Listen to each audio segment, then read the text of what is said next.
before we really get into things, um, you say you were able to, just to show everyone the power of Lalit here.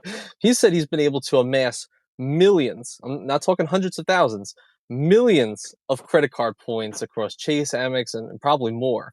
Maybe if you can, just give us a quick rundown. What's the story with credit cards, and how have you amassed millions of points? Yes. So I'll start from kind of what sparked the interest. So I'm a supremely like frugal person, personal finance aficionado, this type of profile. And so one day it was, I would say like after I went to college. So I guess maybe let's take a step back. Born and raised in New York and California a little. Went to high school in India specifically. Came back and then ended up at Georgia, at Georgia Tech, and did college there. And then been working for a few years in corporate, but as well as doing other things from the arts, including beatboxing, acting, and YouTube, of course. So we'll get into more things, but how credit cards along this journey, it's been very tangential. Was essentially I Googled one day how to save money while spending money. And if you're not using cash, basically, then Ask Sebi videos came up, and this was around like 2016 when like I was like getting really into it. But I had credit cards before then, but I never knew the power that was just like in the pocket at all times. So anyhow, going back then around 1%, 2%, without getting too in the weeds, it was basically like, hey, there was a way, and I already have this capability with me. And then that word, this term, sign up bonus came up. So where I was like, well, you don't need to just spend and you're getting percentage back. There's actually a way to get a lot of value upfront with each and every card, and there's a strategy behind it depending how you play it. So it's kind of getting into it, and I was really into Yu-Gi-Oh and Pokemon, so like other card games, I guess. So you could say it's kind of Hmm. tangential. And then the millions of these type of points, honestly, there's like a truth and a lie to it. Like from the outside, it looks like holy moly, that's a lot of points. But also the other side of it under the hood, if you're really into credit cards, is that I was going really aggressive in the beginning and didn't have the perfect strategy around it. So that helped a lot in amassing a lot of value up front. But in terms of redemption, I know that I could have done a lot better if I knew even more. And so, as we go along, we get more and more and learn even more and more. But yeah, that's kind of the high level gist. For sure, and it's so true what you're saying because it speaks to me as well because I feel the same. Uh, Looking up sign up bonuses, how can I maximize all the spend that I'm normally spending? And then you eventually get to a point where like, well, why I've amassed a lot of points, but I've also amassed a lot of annual fees too. So it's a it's a teeter totter balance. How many credit cards do Yeah. you have? Right now, I think it's like touching 50 plus lines of credit. I mean, that's like credit cards as well, both business and personal. Wait, did you just say 50? Yeah, man. What? Yeah, that's why I'm like, I What? keep everything. Yeah, Five yeah, yeah. 50? Yes, yeah. So I What? have a, yeah, so okay, so No I have way. like, no, like I'm not joking. So I can go over like the high I level of what I the have to hear closing this does. now. I'll edit it afterwards, but I gotta hear this. Okay. Yeah, so with Chase, I have three Freedom Flexes, the Chase Sapphire Reserve, and I have the Business Marriott version, which is discontinued, the Premier Biz Plus, and then the Inc. Cash Unlimited, where you're getting the 5% on the telecom spend and the utilities. Uh, Not utilities, sorry, internet and phone bill, and the IHG card by Chase, the Platinum Elite. And so that's like Chase. Then Amex, I have the Amex Everyday, the Cash Magnet, the Platinum, the Gold, the Hilton no annual fee version, as well as the Hilton Business, the BBP, Blue Business Plus. Um, yeah, so that's Amex. And what else is there? Barclays. Barclays is a beautiful bank. It's crazy. I have the American Airlines Red Aviator card by Barclays Bank, and the JetBlue plus the 99 annual fee version of it. I have the Uber card, which now they discontinued it to the clear, like it's called something. Basically, I never use it, so it's like not the Uber card anymore. And Yeah. then the Wyndham card by Barclays Bank. So I had the $95 annual fee version where I got platinum status in two free nights many years ago, and then I downgraded to the no annual fee version. So what else? I got my most recent card. I'm gonna make a video on it. It's by First National Bank of Omaha. My first card by them. It's the Best Western Mastercard, where you get Hmm. like it's like some crazy thousands of points. Where like I'm in a Best Western right now, Oh, very and nice. yeah. So the where points and miles for anyone that's still here. When that I basically moved for this job, and I'm like, let's say last 10 years in Atlanta, Georgia. I moved to Dallas, but the thing is that this is where the job is, and so basically, instead of burning money on rent or committing it while we figure everything out, points and miles for Hyatt hotels as low as 5,000 points, or like here with the Best Western, you know what I mean? Like it's basically leveraging points and miles to live for free, basically, until I figure out when do I want to lock up this cash into maybe a down payment if I want to buy property here, or what type of arrangement, from an apartment perspective, save cash and deploy that capital in other ideas and everything in the meantime. So I know that like, we didn't even finish the first answer, but this is really what I wanted to share because it's Yeah. it's really really powerful. Hmm. And then like all these other cards we can go into a different time. But I hope if you have any other follow up questions though, like if you're like, No, hey, this is short, who do you have? You know what I mean? go into it. I want to hear. Yeah. So with the cards, right? Keep going. Yeah, what's the Yeah. power? Let's hear the power of traveling and points and miles. Oh no, no, that was this was the power of basically like also like Mhm. living kind of for free, not just flying for free and traveling. We can genuinely like quote unquote live for free, like depending on your situation, of course.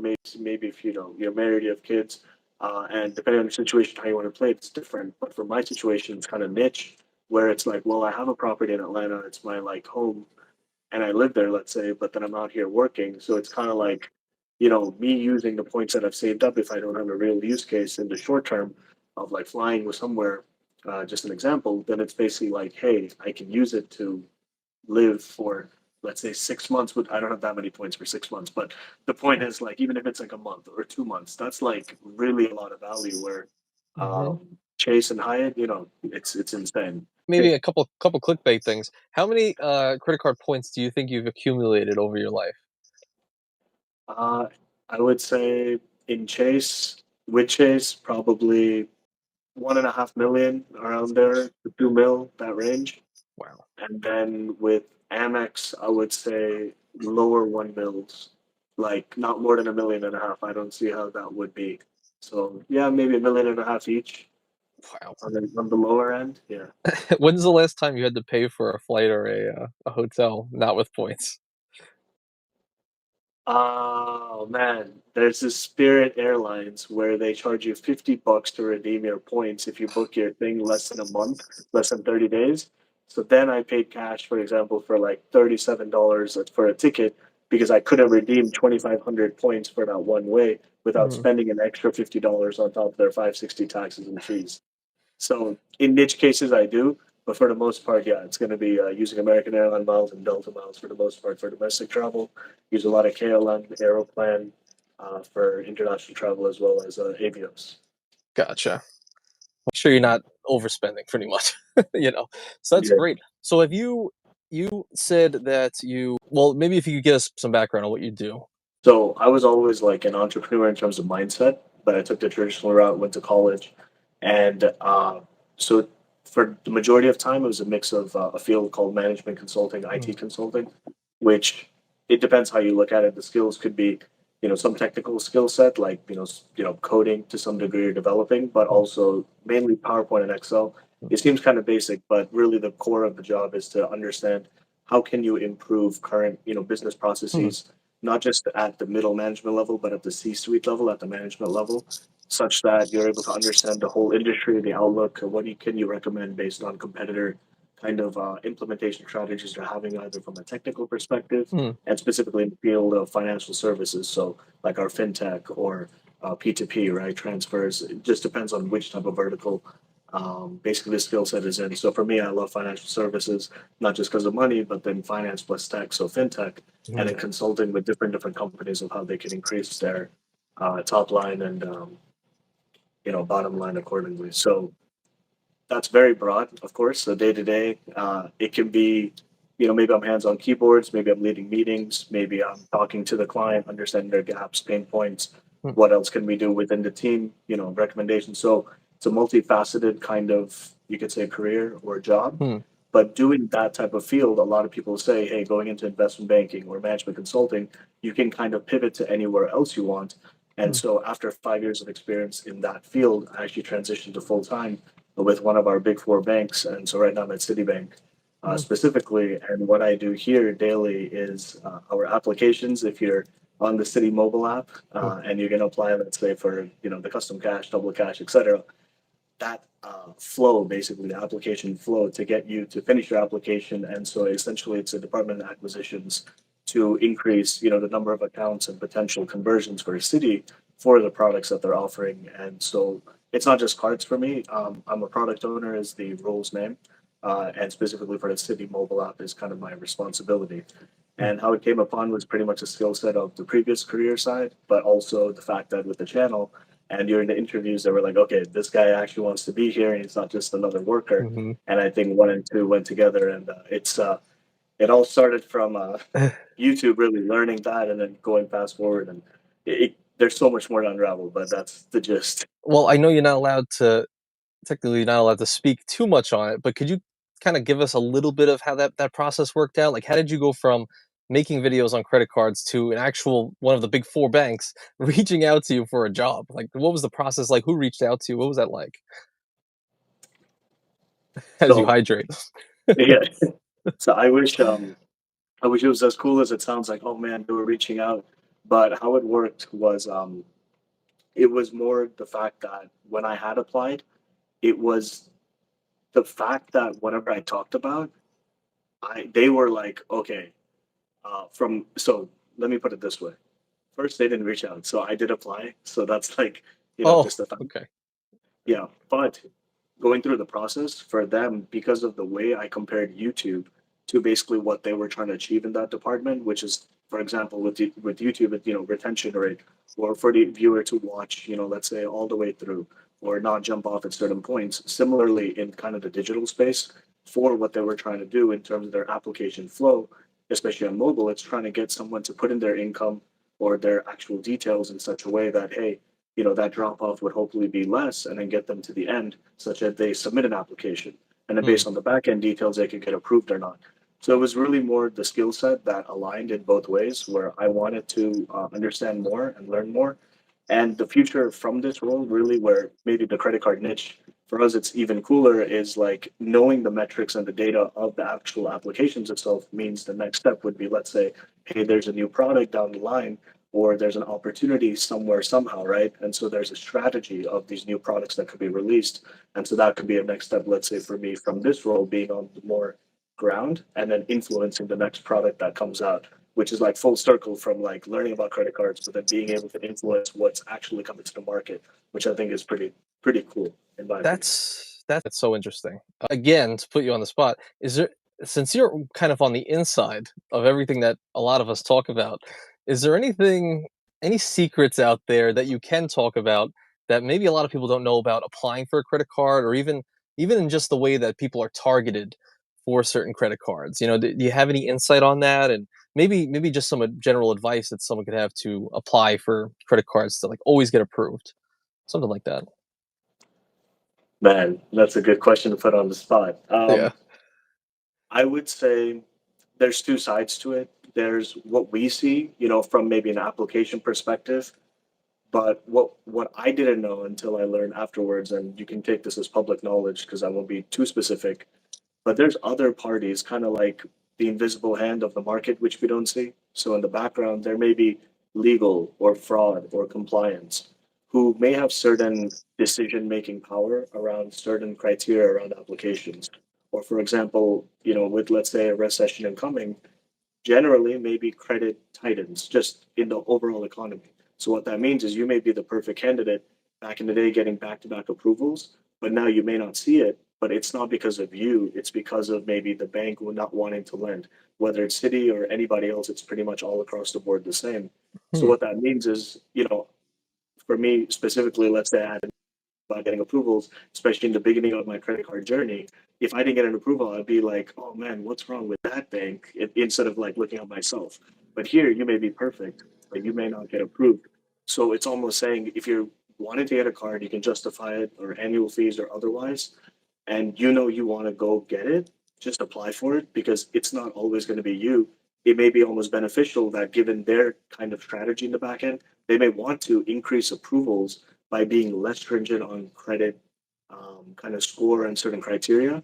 So Hmm. basically, if you want to, it's that expression of every shot not taken is a shot missed, or you know what I'm saying. Hmm. So just go for it because it's really the other way around, where it's not always you, so you might as well just go for it. That's kind of my thinking around it, if that makes sense.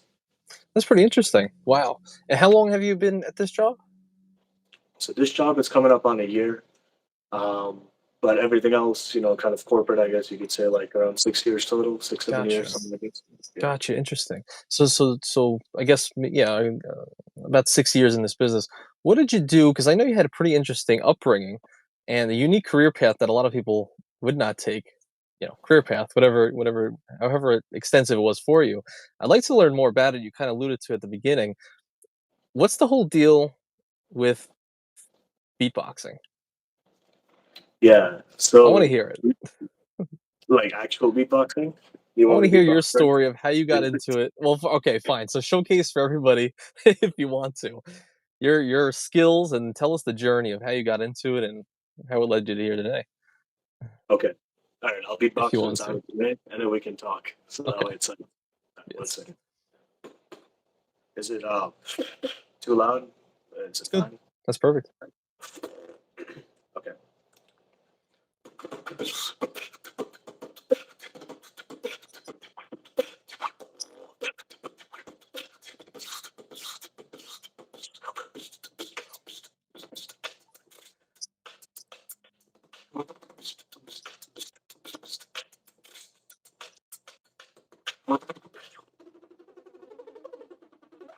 Yeah. So that's a little That bit. is so crazy, man. Yeah. That's Thanks, that man. is so good. Yeah, so I started in 2007. I saw a friend and his brother do like a beatbox act on like during his talent show in middle school, you could say. And there was this time where, because I went to high school in India, it was like the last thing I knew about America, quote unquote, when I was like 12 years old, right before going to India. And when I went there, it was kind of like, culture shock, new friends, this and that. But the school I went to, it matters because there was basically around like let's say 10 to 15% Koreans, and the Koreans that were there at this international school was because Samsung, Hyundai, Lotte, LG, these Korean companies, Kia, Hyundai, if I haven't said that already, they were expanding, and so I guess their software IT function was happening in India where I was. So this matters because at that time, beatbox was a trend and a fad in that country, and then Hmm. so mixing the both, I was learning that little bit I knew from like America, and then it was basically socializing with the Koreans at my school, and then like learning beatbox through them. And then back then there were online forums, and then of course YouTube. And so from YouTube is where I learned like the majority of my beatbox. I saw that there were these international events, and so fast forward. When I came back for college, I was like, okay, how do I, keep on beatboxing? And it's just something I love to do, and I was just really it was more than amusement, it was like a leveling up on yourself, like of like beats you could make or just a way to think through certain items. So fast forward, I came back and I was competing in events at the American Champs and different American like beatbox battle events. That's kind of what they're called, beatbox battles. Hmm. And so then I wanted to launch basically our own event because America was kind of let's say beatbox started in America as a culture, as a hip hop culture. In the world today, Europe and Asia actually are more, beatbox not focused, but there's more like events and more involvement over there. So Hmm. America was where I wanted to kind of put us back on the map. And so then where credit cards and everything comes into is that because of the TAM, the total addressable market for let's say beatbox or music or the arts, unless you either have money or a backing of funding, it's pretty tough to basically get budget approvals or like, hey, how can we, hey, if you want to sponsor like this event, what is the ROI for the sponsor who's helping out? So at the Hmm. time that like value proposition was hard to sell for the field of beatboxing, simply put. So with that, credit card points and miles, basically that was how I was able to fly people in like judges from different countries who are more like you can say there's a word for it, but renowned and these type of items where maybe from a social media presence, maybe they get views and try to make it a tangible business. But basically, it's interest to getting better at it from a solo perspective, but then wanting to create a community about it, event, and then credit cards, points and miles, helping with that endeavor, and it's all just like kind of circular, like a loop. Wow, that's pretty interesting. So I guess just to narrow in on actually, well, I would like to talk about both, but specifically because that caught my eye. You were using credit card points and miles to fly out these sponsors to come to your events. Yeah, so the judges, so like certain like judges or certain competitors, you could say Mm, that um, if you're if you get it's similar to even today, right? If like Jay-Z or Beyonce or some famous, celebrities are going to be at XYZ event, chances are maybe some people will be more involved. Maybe you have more spectators, more audience. Certain competitors or certain folks may come out in the same fashion. It was basically getting the quote unquote right people or the mm, best optimal people in the room to give legitimacy to the event. And so utilizing credit card points and rewards in terms of whether it's hotel bookings or which specific flights and which ones maybe, what makes the most sense to come to, let's say, Atlanta from, mm. somewhere in Europe, for example, with British Airways or KLM. And so getting that perfect strategy on which airline makes the best for this use case or which card do I need because I need to book something 3 to 6 months out. What is that next sign up bonus to hit? Like that type of planning to execute upon this plan. Wow, that is amazing. That's amazing that you're able to do all of that. And how many different events did you go to? Was this worldwide or just in America? I know you Yeah, wanted so to you bring can it to America, but how many events did you do? Yeah, so here in America, we did three officially, like annual events. Three of like the bigger ones, you could say, is more of the core. Definitely, I was partnered with a lot of other organizations, I guess you could say, for Beatbox. But Mhm. worldwide too, I would go with points and miles to go there to do the research, to do the learning, the networking, to kind of make that bridge between America and the other countries. So, been to Korea 5 times, been to Europe almost 5 times, you could say domestically heavy travel just in general, whether it's for beatbox or otherwise. Um, it's a little bit of everything, man. That's crazy. So, and this was kind of like this was a job, right? This was something you were making money at doing. Yeah, you could say like, and it was balancing it during having a corporate, career. And if you're, a career person, you're really trying to be involved with everything corporate.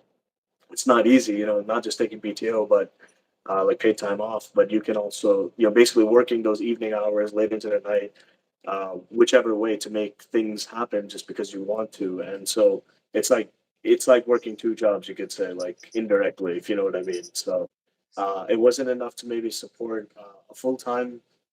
One could live off of it, but I think because of how I wanted, kind of the life setup to be, I was like, okay, I need more capital up front, so I couldn't be gung ho 100% into it. But it was definitely like one of those things of let's see how this can go after a few years, and it goes on and on. Gotcha. Are you able to talk numbers on like what maybe what an average person who takes beatboxing very seriously and does these events would make, and could it be a possible career choice?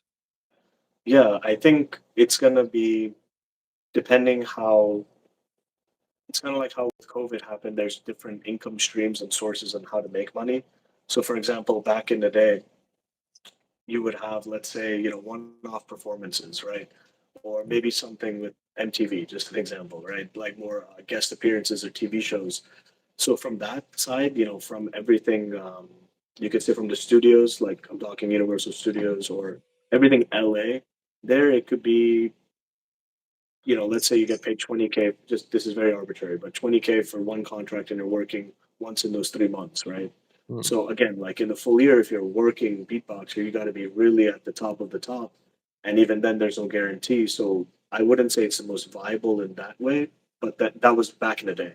Then with social media, with everything from TikTok, Instagram, YouTube, etc., you have folks that do tutorials, just like music tutorials of how to beatbox 101 and that kind of steady, more you can say steady income in that way, and then you can have these like crazy titles or like alien beatbox revealed 2023 how to tutorial, like that's like not a thing, but two you can kind of break out and get more views. So the quick answer is it's kind of like you can busk, you can do live streams, you do need some following, and if you're just doing purely beatbox, frankly speaking, I think you'll have to put in your work. If you want to make maybe 50K a year, you're still going to have to really like work as if you're really working. But Mm, if you're, let's say, a broker or have some type of deal with, you're the middleman, just like an agent, basically, right? Then it depends on the contract, and there's a different type of revenue of how you're trying to do it. Or mm, if you're trying to get YouTube AdSense, trying to monetize it that way, or so there's not really a clear path. Just like a YouTuber, it's kind of very broad. Like, how do you want to monetize? How do you want to play the game? Are you purely doing the music part, or are you trying to actually convert and make income? So, like, if you're the number one beatboxer to close this answer out, and you're like, hey, I'm going to make X amount of money. Of course, you can be in the millions, but just like anything with Leonardo DiCaprio, Johnny Depp, you would need to be the top echelon if you're purely doing it for from the talent perspective. gotcha. And I guess I just want to wrap my head around it a little bit more because I've never thought about the business or the venture of beatboxing and the pursuit of making a full time career on it. Well, what's the main income source? I guess it would be social medias and like you said, creating a community for people and getting them out to it. But what's the main income? Is it just contracts with these certain companies, and is it something where you have to fly somewhere, do an event, or is it always a beatbox battle? Like, what's the job of it to where you can earn income? Like, why are they paying you $20,000 to show up at an event? Is it just entertainment for a show, or is it a beatbox battle? And then who's sponsoring that? Yeah, so I would say that really depends on who's paying for this type of, if it's a show, right? For example, let's say it's an ad for Microsoft. That way they may have certain key performance indicators of how much they want to pay and why and what they're trying to fulfill. So that's where you could say there's more money. But if you're staying day to day, if you're a beatboxer, I would say definitely there's two sides. There's the mainstream side where maybe you're part of an a cappella group and you're trying to have influence through a cappella, and then maybe you're teaching beatboxes lessons, or maybe there's a music tuition type of side business. So I Mm, think what I'm getting at, if you see it where it is, unless you're really performing like a stand-up comedian, even then they may perform, but they may be doing it for stage time.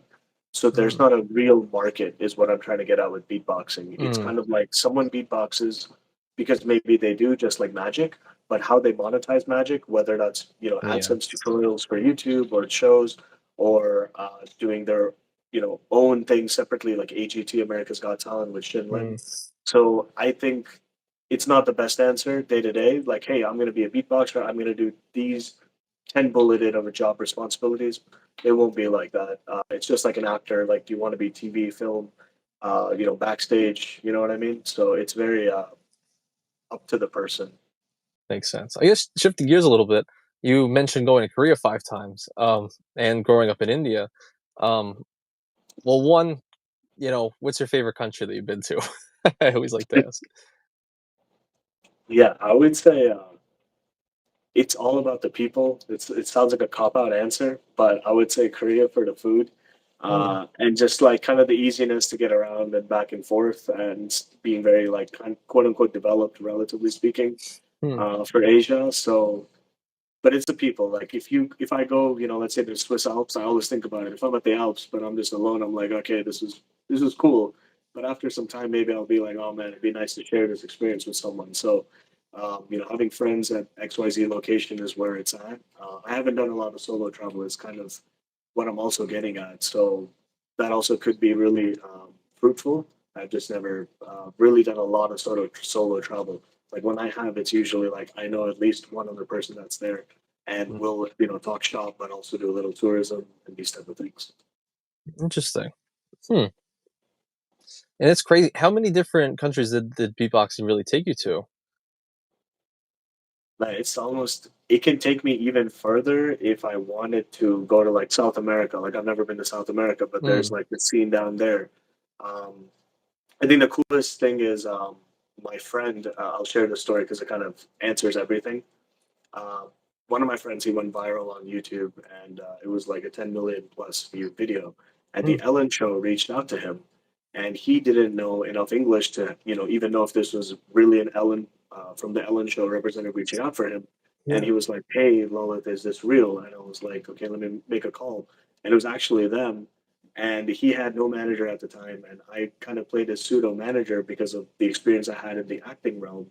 where I was like, okay, I know how to at least manage this relationship so that, we can take whatever next step they want to interact with him upon. And so it's like me getting on video chat. They're like, "Oh, are you his manager?" And I said, "Yeah, like pseudo manager, but I'm here to, keep the conversation going. So Right. whatever you want out of him to book him, or otherwise it can happen." And so it Mm. was me, including the American champ who happened to be of Korean descent of like 2013. Him also connecting him with this person that's purely Korean, and then myself in the middle, just kind of knowing the lay of the land to that degree, and then making that happen in such a way that he was able to go to the Ellen show. I was backstage, kind of facilitating the deal, quote unquote.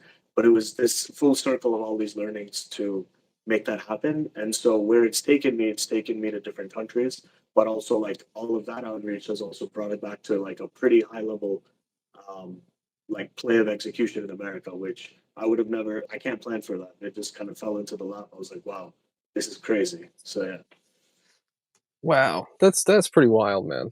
That's pretty wild.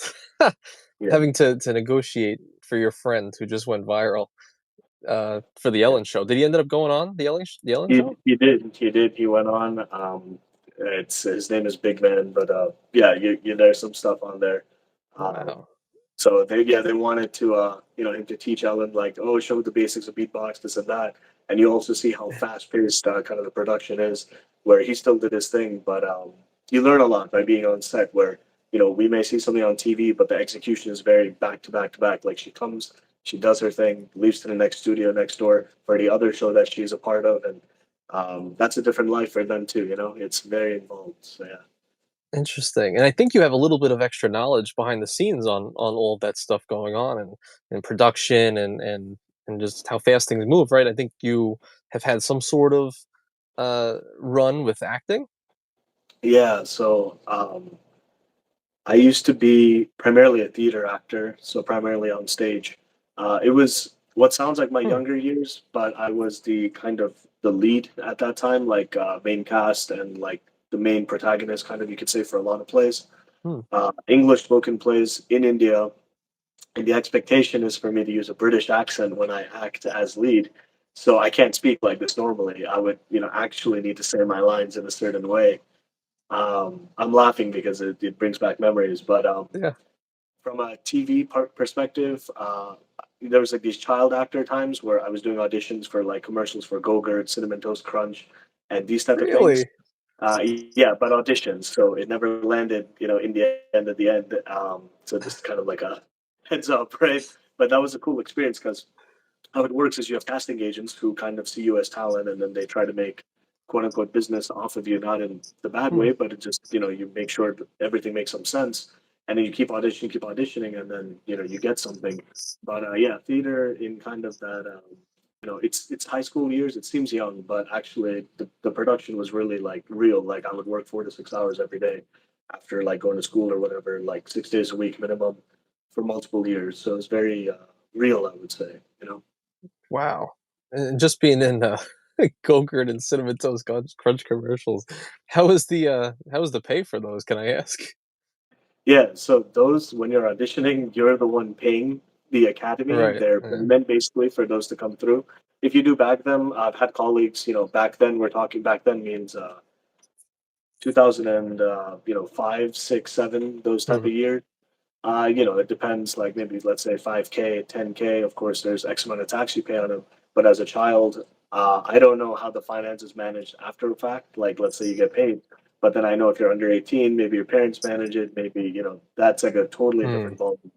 So if you do like one, two commercials back then, and even now, I don't know the landscape, but back then to get into Disney was like everything. If you have one role, something Disney related, your career is set until wow, like if it's not Zac Efron from High School Musical. of course, yeah, Yeah, so like him for example, like he's kind of an example in my opinion of there's a saying like once you go to Disney and you're a child actor, it's hard to convert it into being an adult actor unless if like it makes sense. And so there's a lot of Disney folks that just don't become quote unquote successful at that level when they become adults just because it's called typecast, where you're cast a certain way to play a certain type of role, and mm, that's the expectation of the market.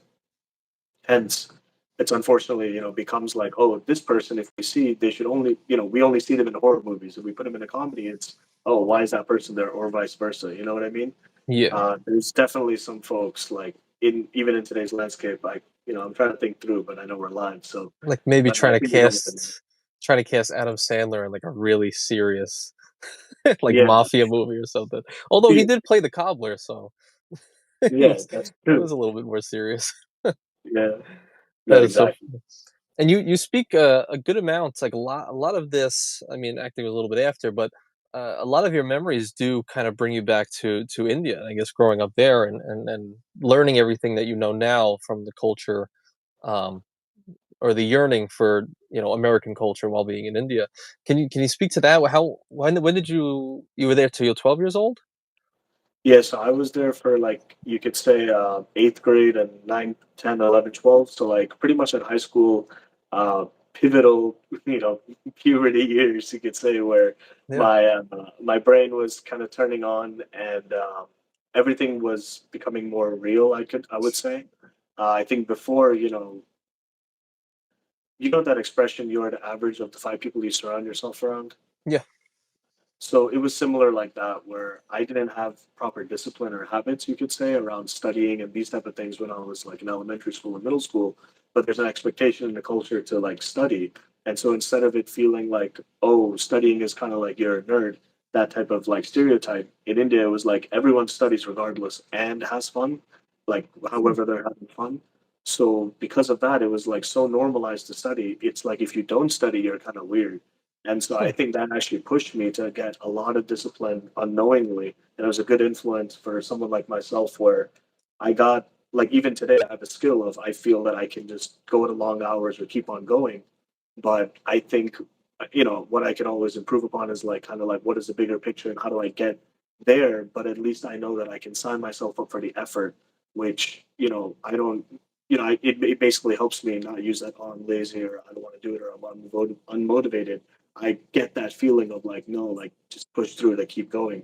And I think that's really helped me get like do a lot, regardless of what it is. I know like it can get, we can make it happen. It can get through like kind of that positive mindset. You know what I mean? I love that. I absolutely love that. And I did not grow up in India, but I do have that same mindset where I know it looks like it, but um, I've had that mindset for a long time, but it came from my father, where he mentioned a phrase a lot.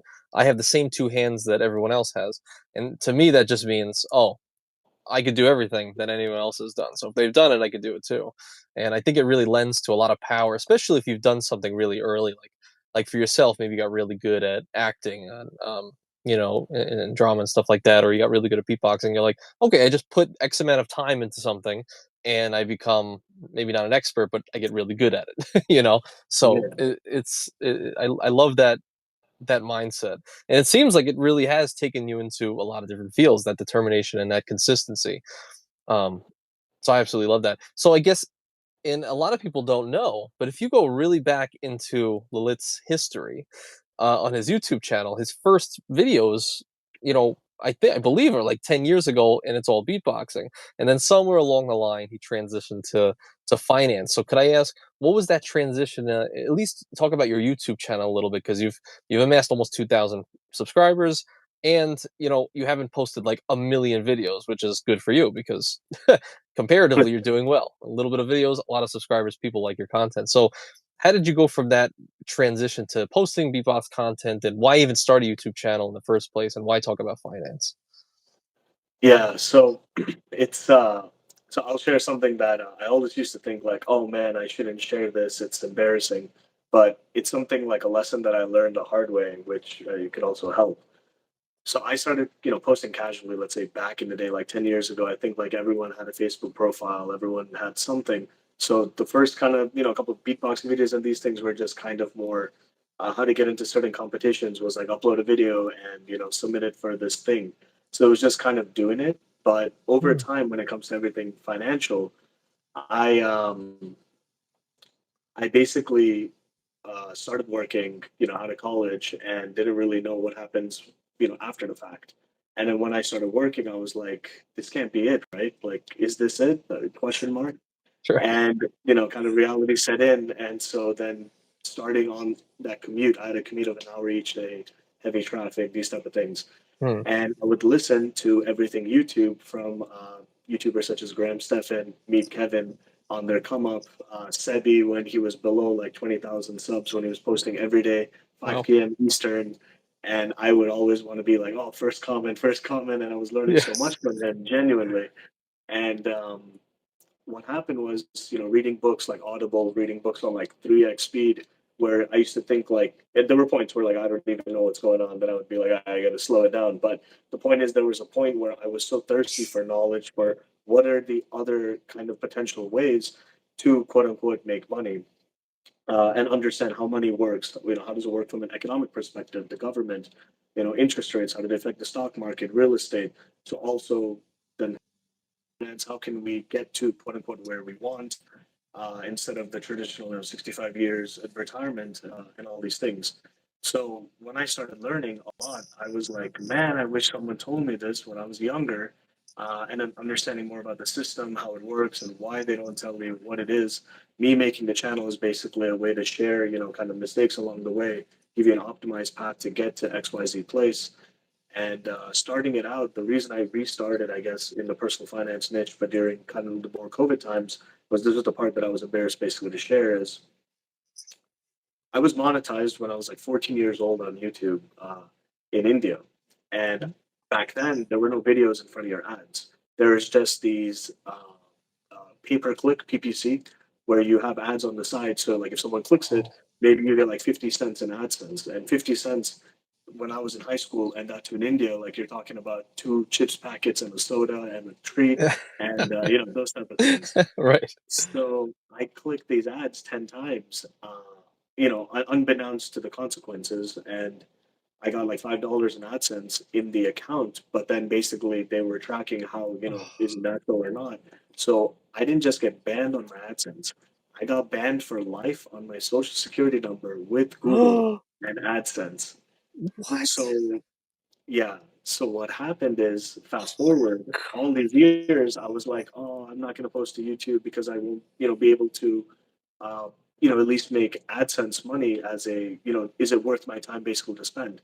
And I wasn't looking at the bigger picture of like it can actually help people, like the things to share. But then I was very adamant of I really want to help folks. I learned a lot, so I wanted to give back, and I feel I had something to share of value because it's just experiences that I've gone through. And I was like, there still must be a way to monetize it, not from like the subscriber base and all that stuff. I'm saying literally just from ads, because in a personal finance niche, you could get paid, based on your views in the niche, handsomely, in my opinion, versus just always trying to sell, let's say, a course. Mhm. You know what I mean? Just stereotypically put. So so that's like that part. And if you want to know, like I can explain like how I'm still monetized today and Well, how I did that. Yeah. how did you get banned on your Social Security, but now you're monetized? How did that Yeah. So how it happen? happened, yeah. So I figured it out through meeting other YouTubers online, and I got what a they new said was, Social Security number. so you can do that, but so how it happened was, and it's nothing crazy. Like Okay. I'm sharing it because it can also help. Mhm. So I was like 14. I didn't know what I was doing. That's my fault. Life happens. So, but fast Yeah. forward, if you basically I made an LLC, and on that LLC, I made my uh, channel a brand channel instead of a creator channel. So it's like a company that, I mean, it's still me, right? But it's basically like a company backend. So there's a tax identification number, which is different from my social. Hence, it's like that. I think you know what I'm saying. So it's kind of like a back end way of how to get paid still. And this way, it took away the challenge of, I'm basically, I'm fine. Like I'm quote unquote content now, and just kind of keep it going from here. But yeah. Wow, that's crazy. So you actually Yeah, you I know. got bit you clicked okay, I need to summarize this because this is hilarious. Sorry that was fortune, but it's hilarious. You found that many you got monetized at 14, so that was over 10 years ago. Um, and at that time, there were ads that popped up on the side, so you just realized, "If I just keep clicking it, I'm gonna get 50 cents per click. Yeah. So I'm gonna click this 15 million times and become a millionaire." And then I'm good, but they track your IP and all that stuff, and you got banned for life. So now the workaround is you create an LLC, get a EIN, and get through the YouTube partner. So did you create the YouTube channel? Sabrina's laughing. Are you did you create the YouTube channel before your LLC, or just when you got monetized, you got the LLC? Yeah, so I that was my shot in the dark. I started posting because I thought to myself, I can make an LLC today, but I still need 4,000 watch hours, 1,000 subs. So I said to myself, let's just go at it. Forget about anything. Maybe I don't get monetized at the end, but I Hmm. gave my full effort to make an exponential source of income that doesn't rely on my time all the time was my intention. So I just went at it and I sufficed the requirements. And then there's like a transfer process in the back end. So I had my LLC ready by then and my number, put Mhm. in the application, and that was that. And then it all worked out. Congrats, you're approved. And rest is history. That's interesting. I wonder I wonder how many times you'd have to replay your video now to get banned. To get banned on your EIN, and then I now you gotta create a literally, new LLC. you know what I mean? Like, I'm not even trying to risk Yeah. anything. You know what I mean? So, Yes. yeah. Yeah, yeah, for sure. Because when you start a YouTube channel, sometimes you wanna just create like 10 different YouTube accounts, get the views up, get the retention up, all that stuff. I got that. Um, and what are your goals for the channel? So you're predominantly you like talking about like streams of income and a lot of general finance, but lately, as of the last maybe 6 months, maybe a year, you've been posting mostly credit card content.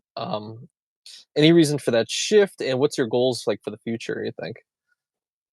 Yeah. So I think in the beginning, credit cards to me was like a comfort space of, I feel I'm a little stronger in the topic just out of experience and have something to say about it and add my 2 cents. And in the beginning, when I was really getting into, I guess, posting consistently at the time, which was like 2020, around that time with everything COVID, I was like, hey, I don't know how to edit at all whatsoever. I'm like confident to speak, but I got a camera. I don't know how to edit. And I was like, if I make all the videos I would want to make, but if I don't know how to edit, and if I remake them, then people will just think I just remade these videos. Of course, it'd be better editing from my side. So I was basically trying to talk about other topics that I'm still comfortable talking around with, Hmm. about with, but editing wise, I was like, let me get better at editing. So I saved kind of the credit card niche videos for when I would be better at editing, so they would at least reach folks and there would be more satisfaction. So that's kind of why I've been putting it off, talking about credit card videos of more recent, but now I'm like, okay, more comfortable editing, still happy to make it. But then with everything with this job in the last year, I'm not like quote unquote allowed to talk about city specific credit cards or what's coming up or these type of things. And so that really takes away from making the general videos to help the bigger masses, for example, of best no annual fee credit card in 2023, and or the top five or the top three. So for example, if City Custom Cash, Double Cash, all of these are best balance transfer, Diamond Preferred, all these are part of it. It's that feeling of, man, I can't really talk about it. So I've been kind of thinking, okay, instead of internally battling on this, let me just talk about financial mindset or personal finance, Mhm. kind of the items I'm still happy to talk about, and kind of have a mix of maybe credit card plus personal finance. So it's like one video for me, one video for the algorithm, and then more importantly, there's not this feeling of, oh, I'm boxing myself in, and I won't be able to talk about Citibank.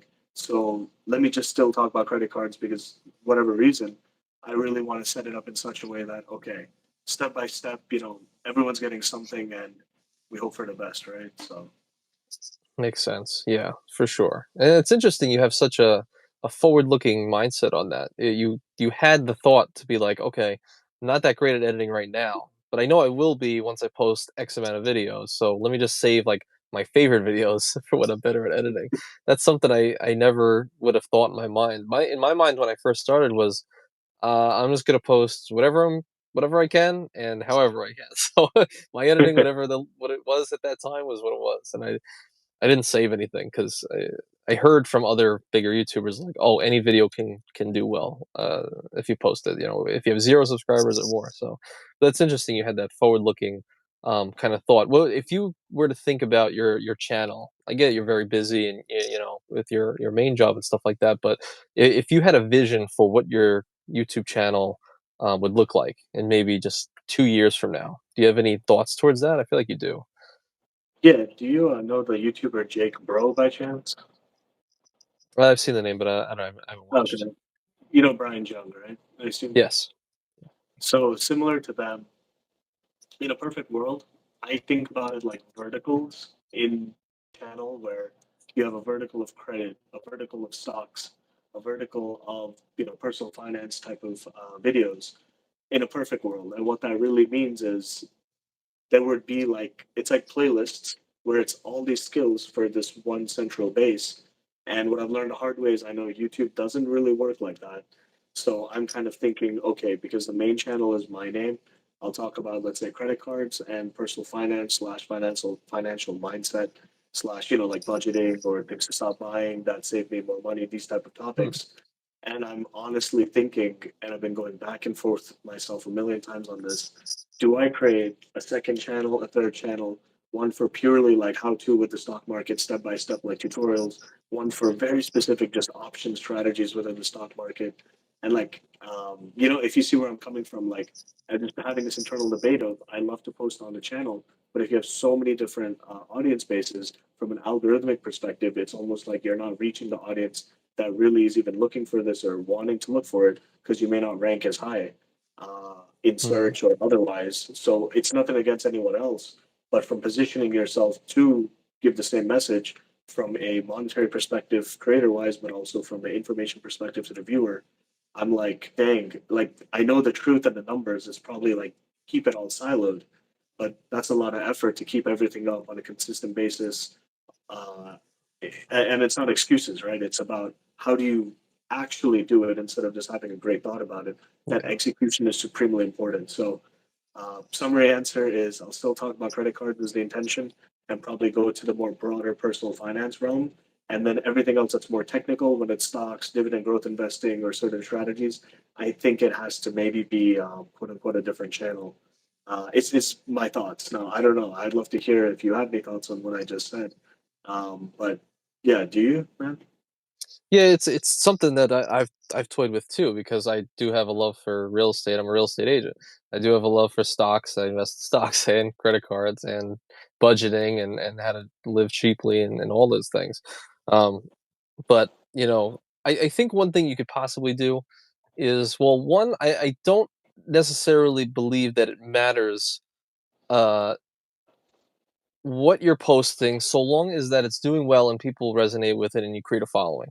Because once you create the following, then they'll typically, if they trust you, they'll stick with you for other things. And generally, I find that the audiences are pretty diverse.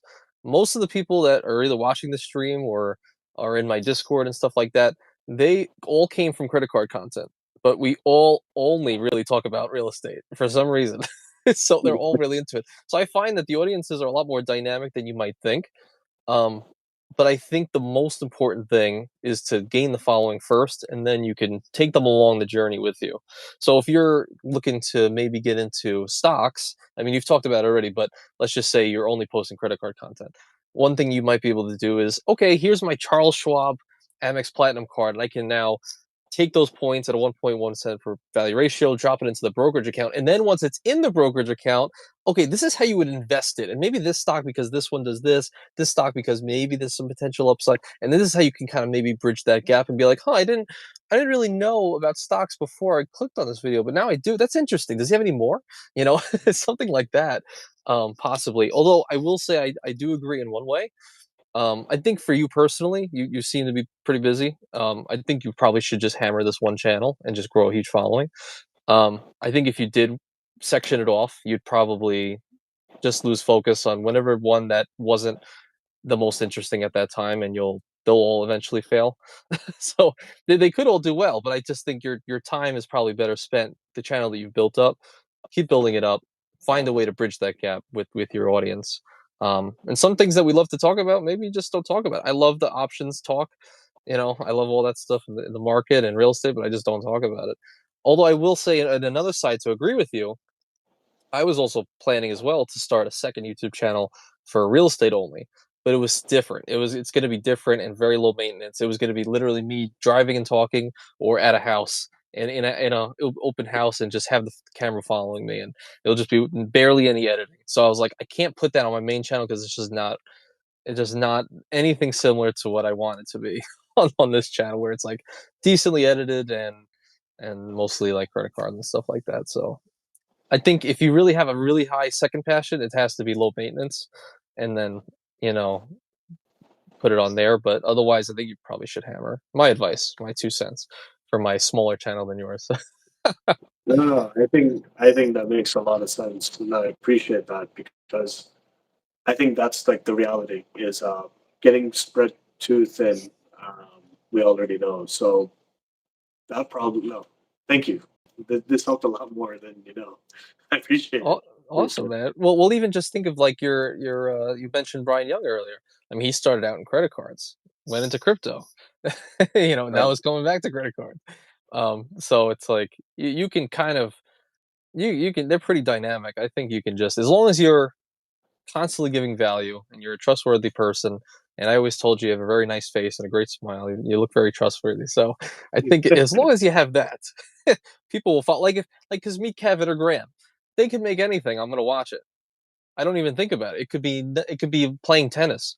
I'll say, "Oh, that's interesting. I never seen them in this light. I'll watch that." Just because I like the personality, I like the people. I say I think you have to be that person first. Um, is my 2 cents. Yeah. So for you, I do have a real question. How do you? It's two questions, and they've been burning ever since I found your channel. Really? The car. I've heard the pitter patter of the rain, but since you record in your car for the most part that I've seen, how do you manage your schedule? Are you on the road the whole day, and then YouTube is kind of like, do you script at a coffee shop in downtime or something, and then you have a plan, or like what's your whole process, I guess, day to day, like managing being an agent, YouTuber, and anything else you're doing? So pretty much the way I work it is, and as of lately, real estate has been gotten a lot more busy. So I've had to cut back on. I used to do 2 videos a week on YouTube, so I had to cut back. I'm going to do one now, but at least a little bit more highly edited. So I felt like the ability to have that video do a lot better if it's highly edited would be better. So I'm just going to do one a week, and then hopefully one of these once per week, and I could post this as a live video. So that would be fun. But as far as workflow, I don't script anything. I stopped scripting maybe 8 months ago because I felt that it ruined the genuineness in my delivery, and I was able to come up with more funny things on the spot. I realized with no script than anything else. So I was able to just kind of flow better, speak better to the camera, almost like we're just talking now. Uh, and then the jokes kind of came a little more naturally. So the scripting, that was a couple hours saved. Um, on that time frame. But I guess if you start the week, if I'm going to be posting every Wednesday, I'll probably film on a Saturday and a Sunday. It'll take me maybe an hour, and I'll have an hour of raw footage. I'll cut that hour of raw footage down on a Sunday or a Monday to about 10 minutes, and then I'll edit all the stuff. It'll take another 6 hours to do that and finish and hit upload by probably by Tuesday, so about the day prior. And then everything in between is just me going to houses for real estate, or um, looking into different types of businesses and looking into a lot of different things I don't want to talk about just yet. But but yeah, the car thing is really just because, well, if you're in a really noisy house, or if you don't want to disturb anybody by talking loud and whatnot, then this is my space where I can hang out. But I tell everybody on YouTube I live in my car, so that's Yeah. uh that's my thing. So I guess to narrow it down, it's just in the car because it's quiet and I could scream if I want to, at the camera. This is why you need the Amex Platinum. Uh, no scripting, so it's just hour of filming. When I have an idea, I'll just get in the car, I'll do some bullet points. It might take me an hour to just research, get the bullet points, get in the car. I mean, within 2 days after filming, it'll be done and out there. Do you write off, or do you own your car today Yeah. fully? I have a little bit of debt on it, but yeah, I own it. Can you write it off, like on YouTube income, like paying for your car indirectly because you filmed out of it, like a studio, to Well, some it's degree? funny. It's funny because there's actually two ways I can write off this car. One is, yeah, I guess technically you could cost segregate the car because I'm filming. This is my office space, and it's always in there. But the more potent way would probably be as the real estate business. Like this is my real estate business vehicle, so I'm able to write that off. And plus, I have I'm gonna be getting the car wrapped soon with my like real estate face and all that stuff. So I think that'll just be easier tax wise instead of cost segregating. This is where I film, but not the back seat. I can't write off the back seat, but only the front seat. And then you'll be seeing me every week trying to film in the back seat, and then sometimes in the front. But wait a second, you can't write off the trunk. Get in the trunk, you know. So, but yes, I can write off just for the real estate business. So I'm good. I'm good on that front. Thanks. How many hours a day do you sleep between all the work you do in a day on average? Um, as of right now, I mean, usually in bed by 12. I'll wake up at 8, about 8 hours, 7, 8 hours. Yeah, usually Okay. able to get enough done because if I do have a really heavy day, like today, I mean, not super heavy, but it was, a day where I'm just out in real estate all day. Well, I won't eat breakfast, I won't eat lunch, so that saves time. So I'm just pretty much one house to one house to one house, or if I'm going to go sit at a construction site, that's where I'm been working lately, where I can, people come to me and I show the houses, so I'll be there for 7 hours a day. So then once I come home, I mean, I'll either finish editing my video for the following 5 hours, um, eat and then finish in 5 hours, and that's about it. But it's not like a constant everyday thing. But at the very least, I'm doing something like six hours a day or a little bit more.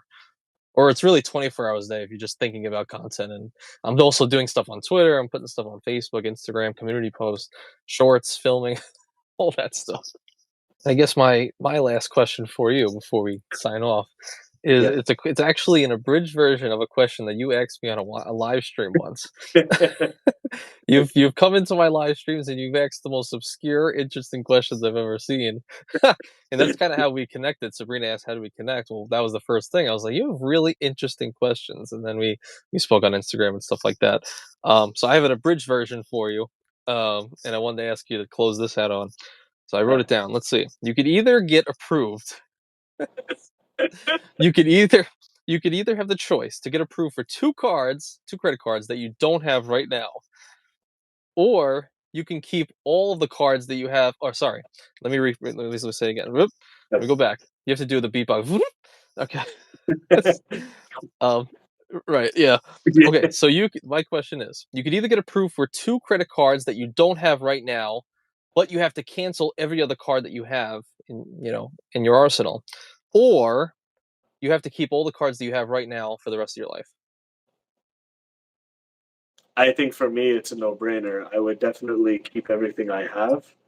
But if I had to pick the other answer, if you want to know what the two cards would be, so the two cards would have to be that like nothing I have already, right? Like I would assume there are two cards that I don't have right now. Yeah. Okay, I mean I would want. It's funny. I would want maybe like the Delta Platinum, which I don't have, and the Hyatt credit card by Chase. Hmm. Those two cards is they. I want them, but I don't have them. But like if I could only have those two and nothing else, then I wouldn't. I would rather just keep what I have. So that's the answer. Well, this was very interesting. I learned a lot about you, and you really have had an interesting life. I wasn't wrong. And if anyone's watching this and in the video as well, if anyone wants to check out his channel, I'll leave it linked in the pinned comment, and I'll put it in the description as well. Lalit Devraj, check him out. He's gonna be posting more often.